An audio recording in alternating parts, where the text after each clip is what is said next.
तीन वृक्ष पितरों के तुल्य हैं।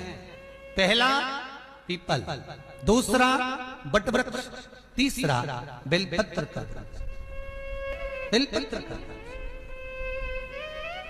कभी अनायास श्राद्ध पक्ष में आप कुछ भी ना कर पाए, कुछ भी ना कर सकते हो, तो एक पत्ते के ऊपर कोई सा भी पत्ता ले लो, चाहे पान का ले हो, कोई पीपल का ले हो, कोई भी पत्ते के ऊपर एक पूड़ी, थोड़ा मीठा थोड़ा नमकीन रखकर अपनी कामना कर कर अपने पूर्वजों के लिए इन तीन वृक्ष के नीचे 16 श्राद्ध में किसी भी एक दिन आपको भोजन को रखकर आ जाइए, अपनी कामना कर कर सुख का अनुभव होगा, पितरों को शांति मिलेगी। से सुनना गरुड़ पुराण का ये चरित्र। सबसे पहले वो जीव कहां जाता है? जो घर का सबसे पुराना घर होता है।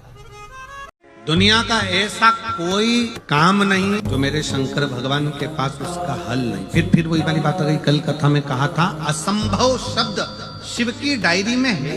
भगवान शंकर की डायरी में एक ही शब्द है और वो केवल एक शब्द है। कौन सा शब्द है? जम के बोलो जरा, संभव। कौन सा शब्द है? असंभव शंकर भगवान की डायरी में है ही नहीं। बस तुम्हारा विश्वास डिगना नहीं चाहिए, तुम्हारा भरोसा डिगना नहीं चाहिए, और तुम्हारा विश्वास जितना जितना दृढ़ होगा मिले। दुनिया का ऐसा कोई काम नहीं जो मेरे शंकर भगवान के पास उसका हल नहीं। फिर वही वाली बात आ गई, कल कथा में कहा था असंभव शब्द शिव की डायरी में है। भगवान शंकर की डायरी में एक ही शब्द है और वो केवल एक शब्द है। कौन सा शब्द है?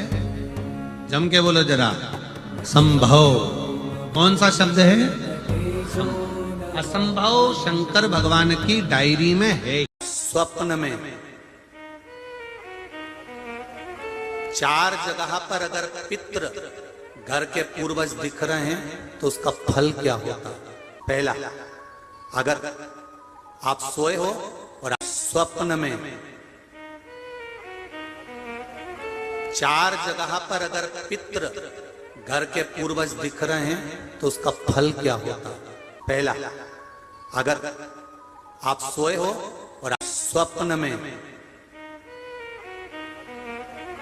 4 जगह पर अगर पितृ घर के पूर्वज दिख रहे हैं तो उसका फल क्या होता? पहला, अगर आप सोए हो और स्वप्न में 4 जगह पर अगर पितृ घर के पूर्वज दिख रहे हैं तो उसका फल क्या होता? पहला, अगर आप सोए हो और पितृदोष के 4 लक्षण सबसे प्रबल हैं। ये कोई भी अनुभव कर सकता है पितृदोष के 4 लक्षण में। पहला लक्षण है 1 रुपया कमाओ, 1.25 रुपए खर्च हो रहे हैं, समझ लेना पितरों का दोष है। दूसरे नंबर का, एक व्यक्ति घर में बीमार है, ठीक हुआ, दूसरा बीमार पड़ गया, तीसरा ठीक हुआ, चौथा बीमार पड़ गया। घर में कोई ना कोई निरंतर बीमार पड़ा हुआ है, दवाई गोली लगी रही है, समझ लो पितरों का दोष है। तीसरे नंबर पर आप कोई पूजन की थाली लगाए, किसी को भोजन देने जा रहे थे, किसी को पानी देने जा रहे थे, किसी को भोजन का कोई नाश्ता देने जा रहे थे, और आपकी ट्रे में से, आपकी थाली में से, आपके हाथ से अगर कोई भरा हुआ पात्र पानी का गिर गया, नाश्ते का गिर गया, थाली गिर गई, कोई दूध का गिलास गिर गया, कोई सामग्री गिर गई, कोई पूजन की थाली तुम्हारे हाथ में है और पूजन की थाली में से मालूम पड़े कोई सामान गिर गया नीचे, समझ लो कि पितृ का दोष है।